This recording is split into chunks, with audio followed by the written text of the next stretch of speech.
Good morning everyone. अच्छा बच्चे, हमने कॉन्ट्रैक्ट एक्ट के यूनिट 2 का बेलमेंट एंड प्लेज का बेटा पहला पार्ट हमने डिस्कस कर लिया था, बेलमेंट। आज हम बेटा शुरू करेंगे प्लेज। ठीक है, बहुत ध्यान से बेटा मेरी बातें समझनी है। Contract of pledge. आ जाओ बेटा मेरे साथ साथ, प्लेज के बारे में बेटा डिस्कस करते हैं।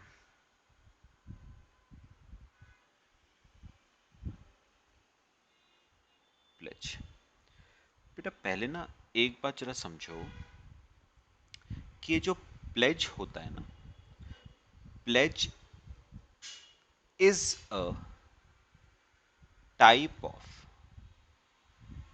Bailment only.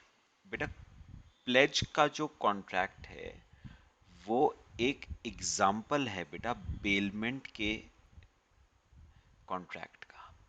मतलब प्लेज जो कॉन्ट्रैक्ट है that is also a contract of bailment. तो आप कॉन्ट्रैक्ट ऑफ प्लेज को कॉन्ट्रैक्ट ऑफ बेलमेंट भी कहते हो। बेटा, अगर आपको बेलमेंट की डेफिनेशन याद हो जो हमने करी थी, तो डेफिनेशन क्या थी? Bailment is the delivery of goods from one person to another for a purpose on a contract, that such goods shall be returned back to the bailer or or disposed of according to the directions of the bailer। वही same बात बेटा pledge में भी होती है। सुनो, देखो बेटा, एक पर्सन है मिस्टर ए। ठीक है, उसने बेटा बैंक से उसने बैंक से लोन लिया बेटा। तो जो मिस्टर ए था ना, उसने बेटा बैंक से क्या लिया? लोन लिया। ठीक है, अब बेटा बैंक ने उससे क्या मांगी? कोई सिक्योरिटी मांगी। अब बेटा आप सिक्योरिटी के तौर पे ना, आप मूवेबल प्रॉपर्टी रखवा सकते हो अपनी, या आप सिक्योरिटी के तौर पे इमूवेबल प्रॉपर्टी रखवा सकते हो। बेटा, इमूवेबल प्रॉपर्टी का प्लेज नहीं होता है, ये मैंने आपको पहले ही बताया हुआ है। इमूवेबल प्रॉपर्टी के लिए वर्ड मॉर्टगेज यूज होता है, ना कि प्लेज। ठीक है, तो जो प्लेज वर्ड है ना बेटा, pledge word is specifically used for movable property and not for immovable property. Immovable property के लिए वर्ड बेटा मॉर्टगेज यूज होता है, and that is not covered under Indian Contract Act, that is covered under Transfer of Property Act। तो मुझे एक बात बताओ, मिस्टर ए ने बैंक से लोन लिया और सिक्योरिटी के तौर पे मिस्टर ए ने क्या रखवाई बैंक के पास? अपनी कोई मूवेबल प्रॉपर्टी।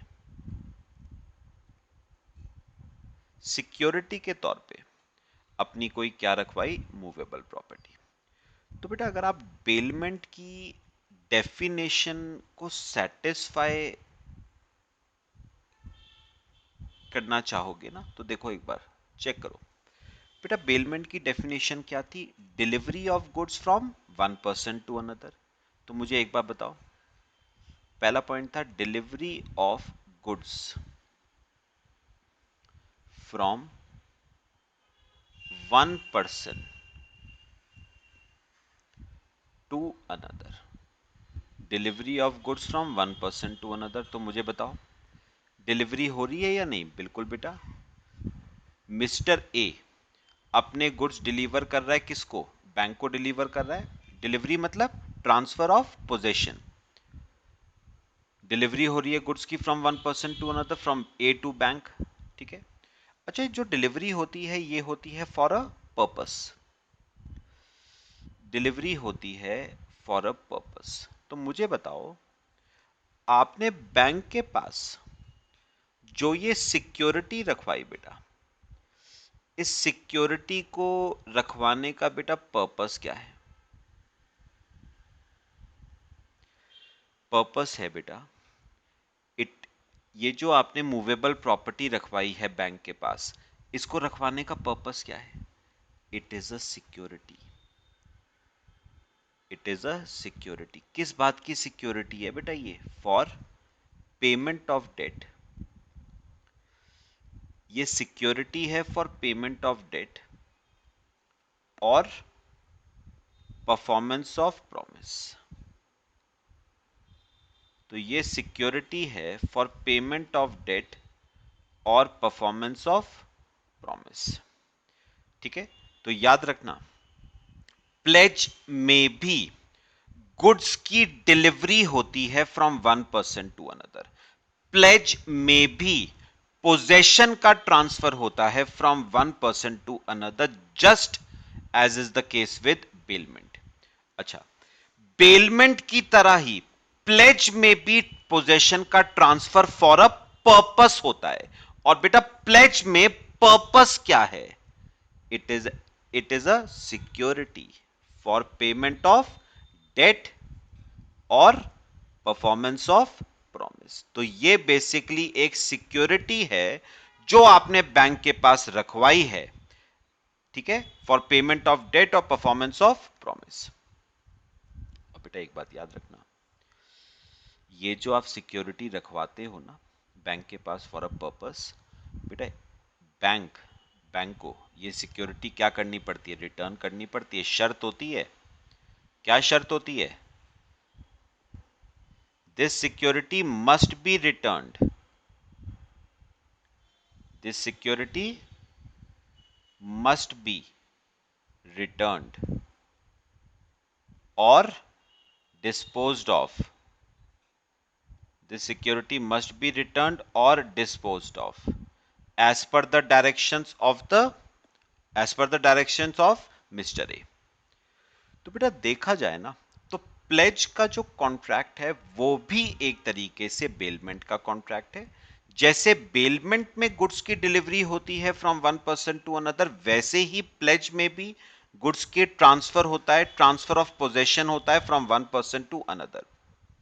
बेलमेंट भी फॉर अ पर्पस होता है, प्लेज भी फॉर अ पर्पस होता है। तो आपने क्यों रखवाई है बेटा मूवेबल प्रॉपर्टी बैंक के पास? Because it is a security for payment of debt और परफॉर्मेंस ऑफ प्रॉमिस। और एक बात याद रखना बेटा, आप जो ये मूवेबल प्रॉपर्टी रखवाते हो, कंडीशनल रखवाते हो। कंडीशनल क्या? कि आपको ये सिक्योरिटी, आपको ये प्रॉपर्टी मुझे वापस रिटर्न करनी पड़ेगी, ठीक है, या फिर आपको डिस्पोज ऑफ करनी पड़ेगी एज पर माय डायरेक्शंस। ठीक है बेटा, तो बिल्कुल सेम जैसे बेलमेंट का केस है वैसा आपका प्लेज का केस है। बेटा एक बात बताओ, जो सिक्योरिटी रखवाता है उसे हम नाम देते हैं बेटा पॉनर। जो सिक्योरिटी रखवाता है उसे हम क्या नाम देंगे बेटा? पॉनर। लिखते रहो। और जिसके पास सिक्योरिटी रखवाई गई है बेटा उसे हम नाम देते हैं पॉनी। तो मिस्टर ए यहां पर पॉनर है और बैंक यहां पर आपका पॉनी है। ठीक है बेटा, तो ये बचे आपके कॉन्ट्रैक्ट ऑफ प्लेज है। It is same as bailment, या मैं ये कह सकता हूं प्लेज का जो कॉन्ट्रैक्ट है that is an example of contract of bailment. तो ये आपका प्लेज का कॉन्ट्रैक्ट है।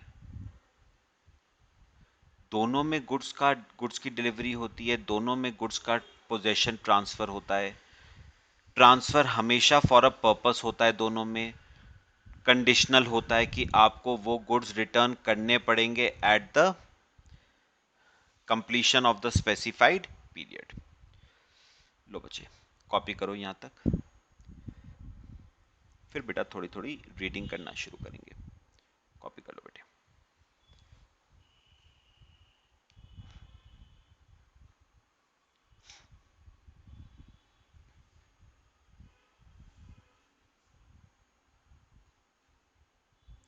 ठीक है बच्चे, आ जाओ मेरे साथ साथ, रीडिंग मारेंगे बेटा। देखो, pledge, The bailment of goods as security for payment of debt or performance of promise is called pledge. यानी नोटिस करो, प्लेज प्लेज की डेफिनेशन की स्टार्टिंग कैसे करी है? Pledge is bailment of goods, मतलब pledge is nothing but bailment. तो आप पता है, अगर मैं प्लेज को डिफाइन करूं तो मैं कैसे कहूंगा? Pledge is the delivery of goods from one person to another for a purpose। वो purpose क्या है? To act as a security for payment of debt or performance of promise on a condition that such goods will be returned or disposed of as per the directions of the pawner। ठीक है, तो bailor in case of pledge is called pawnor. तो bailor मतलब पॉनर और बेली मतलब pony. ठीक है बेटा।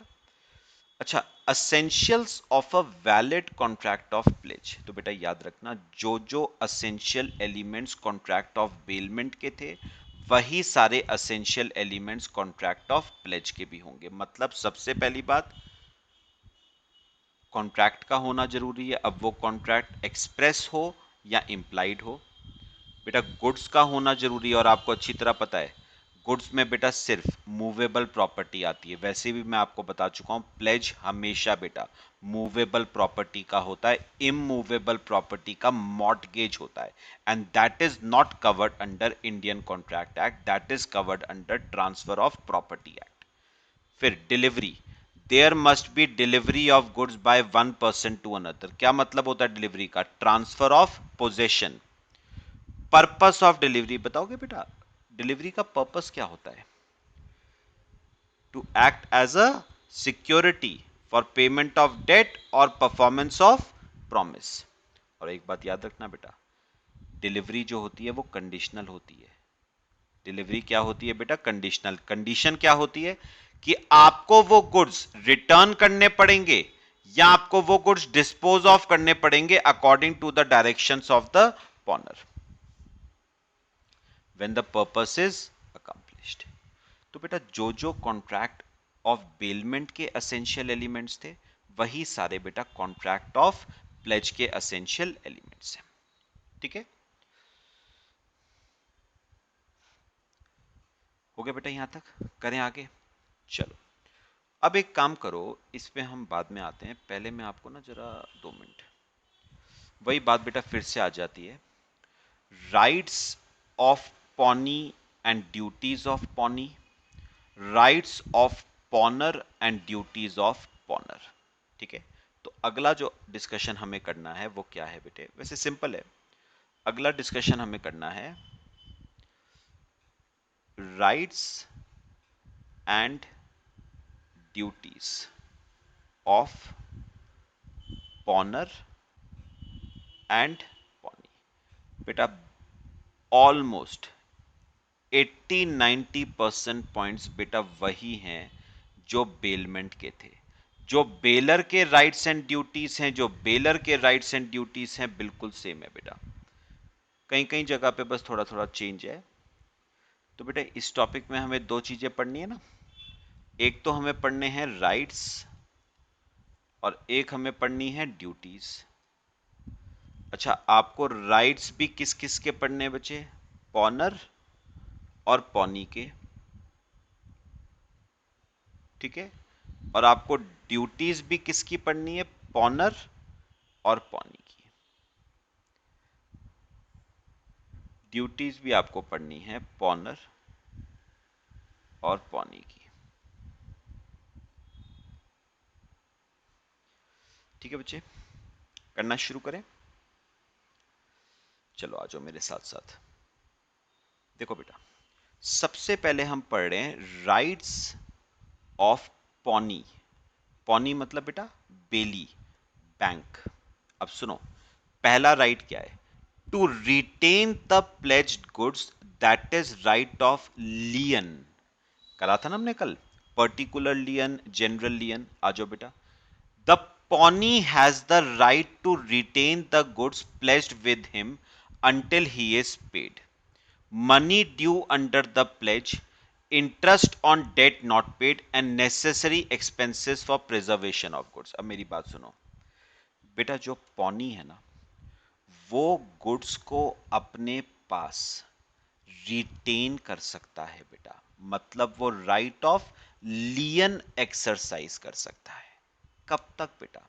जब तक पॉनर उसका पैसा पे ना कर दे, ठीक है, प्लस उस पैसे पे अगर कोई इंटरेस्ट बनता है तो वो इंटरेस्ट वो पे ना कर दे, प्लस अगर पौनी ने कोई खर्चे इंकर करे हैं गुड्स की देखभाल करने में, उनके प्रेजर्वेशन में, तो याद रखना जब तक पॉनर उन खर्चों को पे नहीं कर देगा पौनी को, पौनी उन गुड्स को अपने पास रिटेन कर सकता है। तो मुझे दोबारा बताओ, पौनी गुड्स को अपने पास रिटेन कर सकता है जब तक पॉनर उसको उसका पैसा ना दे दे, प्लस उस पैसे पे अगर कोई इंटरेस्ट बनता है तो वो इंटरेस्ट ना दे दे, प्लस अगर पौनी ने कोई खर्चे इंकर करे हैं उन गुड्स की देखभाल करने में, तो वो खर्चे जब तक पॉनर उन पौनी को पे नहीं करेगा, पौनी गुड्स को अपने पास रिटेन कर सकता है। मतलब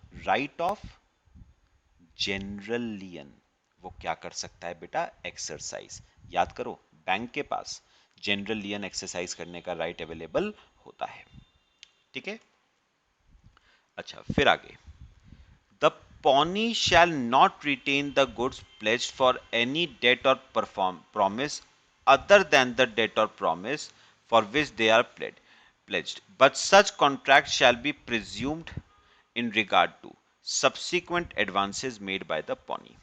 पता है, अब इसमें मैं एक बात बताता हूं बेटा आपको, सुनो बेटा। उन्होंने ना एक बात क्लियर करी है कि जो पौनी है ना, ध्यान से सुनना, जो पौनी है वो इन गुड्स को रिटेन, इन गुड्स को रिटेन उस डेट के रिस्पेक्ट में कर सकता है जिस डेट के रिस्पेक्ट में ये गुड्स रखवाए गए थे एज सिक्योरिटी। बात समझना, पौनी इन गुड्स को अपने पास रिटेन उस डेट के रिस्पेक्ट में करेगा जिस डेट के रिस्पेक्ट में ये गुड्स रखवाए गए थे एज सिक्योरिटी, प्लस प्लस अगर अगर पौनी ने पॉनर को फ्यूचर में कुछ और डेट्स दिए हैं ना, यानी कोई सब्सीक्वेंट डेट्स दिए हैं, तो उन डेट्स के रिस्पेक्ट में भी वो इन गुड्स को क्या कर सकता है? रिटेन कर सकता है। लेकिन हां, प्रीवियस कोई डेट्स हैं, प्रीवियस डेट्स के रिस्पेक्ट में पौनी इन गुड्स को रिटेन नहीं कर सकता। तो मेरी एक बात समझो, मैंने क्या कहा, सुनो, मैंने आपको क्या कहा, ये देखो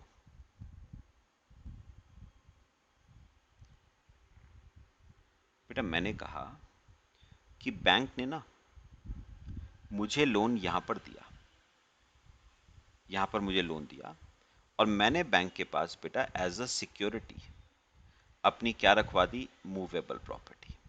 ठीक है, अब सुनो, अब क्या, मैंने बैंक को मैंने बैंक को इस लोन की पेमेंट नहीं करी, ठीक है, तो बताओ बैंक बैंक इन गुड्स को बेटा क्या कर लेगा? अपने पास रिटेन कर लेगा, है ना? कब तक रिटेन करेगा? जब तक मैं उस डेट की पेमेंट नहीं कर देता। अब उन्होंने ना एक बात और कही, उन्होंने कहा अगर बैंक ने फ्यूचर में, यानी समवेयर यहां पर से यहां पर, अगर बैंक ने फ्यूचर में कोई और लोन दिया है किसको? मुझको। तो बैंक, और मैंने ये लोन भी रीपे नहीं करा, नॉट रीपेड, तो बैंक इस लोन को रिकवर करने के लिए भी अपना राइट ऑफ लियन एक्सरसाइज कर सकती है। मतलब इस मूवेबल प्रॉपर्टी को अपने पास रिटेन कर सकती है। तो बेटा एक बात समझो, कहने का मतलब यहां पर पता है क्या है, कि जो पौनी है वो गुड्स को अपने पास क्या कर सकता है? रिटेन। किस डेट के रिस्पेक्ट में? उस डेट के रिस्पेक्ट में जिसके अगेंस्ट वो गुड्स रखवाए गए थे एज सिक्योरिटी। तो मुझे बताओ, यहां पर सुनना मेरी बात बेटा ध्यान से, मुझे एक बात बताओ, इस डेट के रिस्पेक्ट में ये गुड्स रखवाए गए एज सिक्योरिटी, तो अगर कल को मैं इस डेट की पेमेंट नहीं करता हूं तो बैंक इस सिक्योरिटी को, इन गुड्स को अपने पास रिटेन कर सकती है। लेकिन एक बात और कही, अगर अग्रीमेंट साइलेंट है ना, अगर अग्रीमेंट साइलेंट है तो माना यह जाता है कि सब्सीक्वेंटली सब्सीक्वेंटली अगर बैंक ने कोई और लोन दिया ना मुझको, और मैंने उस लोन की रीपेमेंट नहीं करी, तो भी बैंक मेरे इन वाले गुड्स को रख सकता है अपने पास एज सिक्योरिटी, मतलब रिटेन कर सकता है वो इन गुड्स को, ऑल्दो ये सिक्योरिटी आपने उस लोन के अगेंस्ट नहीं रखवाई थी। मेरी बात समझो बेटा, आपने ये सिक्योरिटी किस लोन के अगेंस्ट रखवाई थी बेटा? इस लोन के अगेंस्ट, लोन नंबर 1 के अगेंस्ट। ये है लोन नंबर 2। तो उन्होंने कहा जिस डेट के अगेंस्ट आपने सिक्योरिटी रखवाई है, उस डेट के लिए, उस डेट की रिकवरी के लिए तो मैं इस प्रॉपर्टी को रिटेन करूंगा ही करूंगा। अगर फ्यूचर में मैंने कोई सब्सीक्वेंट डेट्स आपसे लेने हैं ना, तो भी मैं इस प्रॉपर्टी को अपने पास रिटेन कर सकता हूं एज सिक्योरिटी। पक्का बताओ, क्लियर? तो मैं इस डेट की रिकवरी के लिए भी इन गुड्स को रिटेन कर सकता हूं, और सब्सीक्वेंट डेट्स की रिकवरी के लिए भी मैं इस प्रॉपर्टी को रिटेन कर सकता हूं। बात समझ आई? तो मैं एक बार दोबारा बोल रहा हूं। उन्होंने कहा जो पॉनी है वो गुड्स को अपने पास क्या कर सकता है? रिटेन कर सकता है। ठीक है, कब रिटेन करेगा? अगर मैंने उसके डेट की पेमेंट नहीं करी। ठीक है, अब उन्होंने क्या कहा, अगर फ्यूचर में कोई सब्सीक्वेंट डेट्स, कोई सब्सीक्वेंट डेट्स बैंक ने आपको दिए हैं ना, सब्सीक्वेंट लोन्स बैंक ने आपको दिए हैं, तो उन लोन्स के रिस्पेक्ट में भी इन गुड्स को अपने पास रिटेन किया जा सकता है। ठीक है, आओ बेटा। अच्छा बच्चे, इसके अलावा क्या है? Right to receive extraordinary expenses, ये बेटा आपने पढ़ा हुआ है। एक्स्ट्रॉर्डनरी एक्सपेंसेस का खर्चा बेटा हमेशा बेलर का होता है। मतलब बेली का ये राइट होता है बेटा कि वो बेलर से एक्स्ट्रॉर्डनरी एक्सपेंसेस क्या कर सकता है? रिकवर कर सकता है। तो यहां पर बेटा बेली कौन है? पॉनी। तो पॉनी का ये राइट है कि वो पॉनर से एक्स्ट्रॉर्डनरी एक्सपेंसेस का रीइंबर्समेंट, कॉम्पनसेशन ले सकता है। The pawnee has the right to recover extraordinary expenses incurred by him for preservation of goods pledged with him. However, he has no right to retain the goods in case of payment of non payment of extraordinary expenses. बेटा एक बात याद रखना, लियन आप exercise ना, सुनना मेरी बात, पॉनी पॉनी लियन एक्सरसाइज नहीं कर सकता बेटा। यानी समझो, अगर मैंने पॉनी को एक्स्ट्रॉर्डनरी एक्सपेंसेस का कॉम्पनसेशन नहीं दिया ना, तो पॉनी लियन एक्सरसाइज नहीं कर सकता है, वो गुड्स को रिटेन नहीं कर सकता है। हां, केस फाइल करना चाहे शौक से करे, लेकिन वो गुड्स को रिटेन नहीं कर सकता है। रिटेन सिर्फ 3 ही केसेस में होते हैं। ठीक है, कौन कौन से 3 केसेस में? पहला, मनी रीइंबर्स करने के लिए, ठीक है, जो मनी लिया था वो लौटाने के लिए। दूसरा, इंटरेस्ट के लिए। और तीसरा, ordinary expenses for preservation of goods. पक्का? तो एक बात बेटा समझना, एक्स्ट्रॉर्डिनरी एक्सपेंसेस अगर मैंने पॉनी को पे नहीं करे, तो वो एक्स्ट्रॉर्डिनरी एक्सपेंसेस के कॉम्पनसेशन के लिए सूट फाइल करना चाहे वो कर सकता है शौक से, लेकिन वो मेरे गुड्स को रिटेन नहीं कर सकता है, वो राइट ऑफ लियन एक्सरसाइज नहीं कर सकता है। वही लिखा हुआ है, however he has no right to retain the goods in case of non payment of extraordinary expenses। फिर आता है बेटा right to sell the goods. अब सुनना बेटा, कब बेच सकता है goods? Condition for sale of goods, the pawnor has failed to pay the debt और परफॉर्म हिज प्रॉमिस। तो अगर पॉनर ने पॉनी के डेट की पेमेंट नहीं करी या अपने प्रॉमिस को परफॉर्म नहीं करा, तो पॉनी के पास ये राइट है कि वो गुड्स को बेच के अपना पैसा रिकवर कर सकता है। लेकिन बड़ी इंपॉर्टेंट बात है, गुड्स को बेचने से पहले पॉनी की ये ड्यूटी बनती है कि वो पॉनर को एक रीजनेबल नोटिस दे, एक नोटिस दे, और उसमें ये बताए कि भैया तूने अगर इतने इतने दिनों के अंदर अंदर हमारे डेट की पेमेंट नहीं करी तो हम मार्केट में तेरे गुड्स को क्या कर देंगे, सेल कर देंगे। बेटा नोटिस देना वेरी वेरी इंपॉर्टेंट, ये पॉनी की ड्यूटी है बेटा। अच्छा अब सुनो बेटा, अगर if proceeds of sale is less than the amount due. अच्छा सुनो, मुझे पॉनर से 1 लाख लेना था, नहीं दिया उसने, मैंने उसके गुड्स मार्केट में बेच दिए। आफ्टर गिविंग नोटिस मार्केट में गुड्स बिके 80,000 रुपए के, मतलब अमाउंट जितना लेना था उससे कम के बिके। तो उस केस में पॉनी डेफिसिट अमाउंट पॉनर से रिकवर कर सकता है। तो 1 लाख लेना था, 80,000 तो गुड्स बेच के आ गया, कितना बचा, 20,000। 20,000 में पॉनर से और क्लेम कर सकता हूं। अच्छा अगर गुड्स ज्यादा के बिक गए बेटा, सपोज 1 लाख लेना था, 1.25 लाख के बिक गए, 25,000 रुपए फालतू आ गए, तो पॉनी अपनी जेब में डाल लेगा? नहीं बेटा, अपनी जेब में कैसे डाल लेगा? Pawnee shall pay the surplus to the pawnor. आपको 25,000 रुपए पॉनर को रिटर्न करने पड़ेंगे।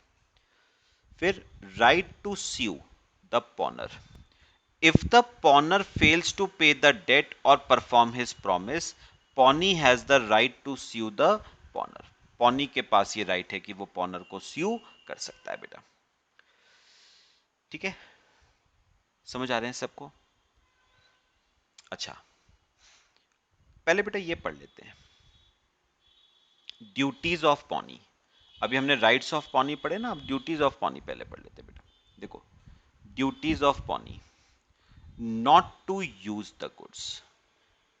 बेटा pawnee has no right to use the goods. बेटा यहां पर ना बेलमेंट और सुनना, बेलमेंट और प्लेज में यहां पर डिफरेंस आता है।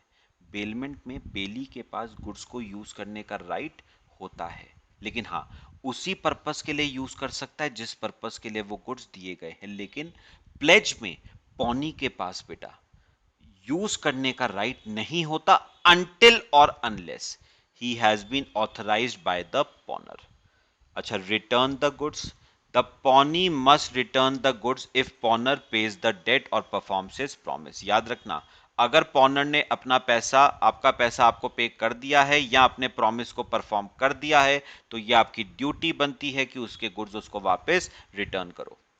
Take reasonable care, the pawnee must take such care of goods pledged as a man of ordinary prudence. वो take care of his own goods. तो याद रखना, जो गुड्स आपके पास प्लेज करवाए गए हैं उनको बेटा बहुत ध्यान से रखना है, बहुत केयर के साथ रखना है। As a man of ordinary prudence वो take of his own goods. उन गुड्स को बेटा अपने गुड्स के साथ मिक्स नहीं करना है। The pawnee must not mix his own goods with the goods pledged. Return increase in goods, accretion to goods. अगर बेटा अगर गुड्स में कोई एडिशन होता है तो याद रखना आपकी ये ड्यूटी बनती है कि आप गुड्स प्लस उसके एक्रीशन को वापस पॉनर को रिटर्न करो। The pawnee must return to the pawnor any accretion to the goods placed with him. ये बेटा आपकी ड्यूटीज आ गई पॉनी की। ठीक है बच्चे, बिल्कुल सेम है बेटा, ऑलमोस्ट बेलर और बेली। अच्छा आ जाओ ड्यूटीज ऑफ पॉनर।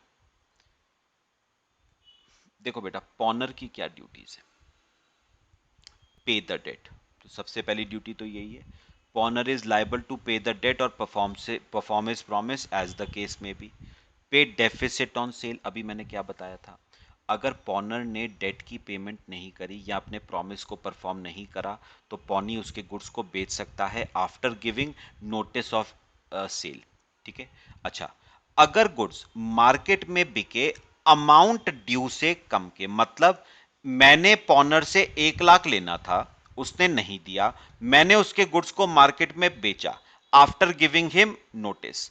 मार्केट में वो बिके 80,000 के, तो डेफिसिट 20,000 का मैं उससे क्लेम कर सकता हूं। ये मेरा राइट है पॉनी का।